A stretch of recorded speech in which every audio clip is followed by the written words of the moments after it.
Assalomu alaykum. Kerak Avtosavdo podpischiklari, sog'omon mısınlar? Size bilen görüştürganımızdan xursandmiz. Sizlere bir Mazal Nexia 2 legenda qo'yib beraman, xudo xolasa. Nexia 2'miz 15-yilda bir qo'l salondan alingan, ikkilanchi odam o'tgan emas. Hisob ma'lumoti turibdi tex pasportida.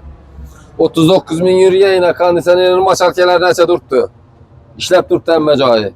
Bir joyina kuluch urilgan emas. Yine yok, o izleri doğru yine. Soğutskoy atletkelerinde durdu. Hemen narsasi yine oynalgan emas. Antifrizler ham oynalgan emas, buzilgan emas hali.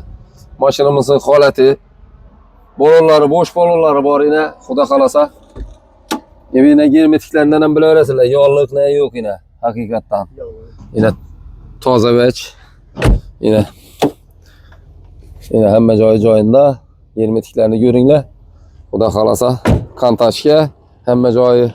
İzler ham cho'tki turibdi. İzlerinden hech qanday ne yok. Yani bir Allah'ım şunun yine o'zini radno nelerinden turibdi. Zavutskoy birkasida. Yine bir Allah'ından yine germetiklar yo'llagan emas, chisti turibdi. Mashinamiz bir qo'l mashin, akkuratli. Mashina ichidan bilsang isi kelib turibdi. Isi. Yine germetiklari. İşleri ozgina smaska batilgan ekan. Ya zanglamaslikka nelerini. Bunu yerden geldiler 65'ten baktım kımbat o dedim. 65'e kovult ver tuttu dedim. 60 somdan geliştirip peseniz koyup beramen dedim.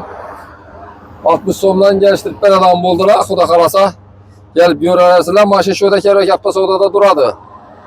Küçük kalamız şurada yerleri bilen geçtirip arzalap beremiz Xudo xolasa. Bir yaxşı mazalı maşin.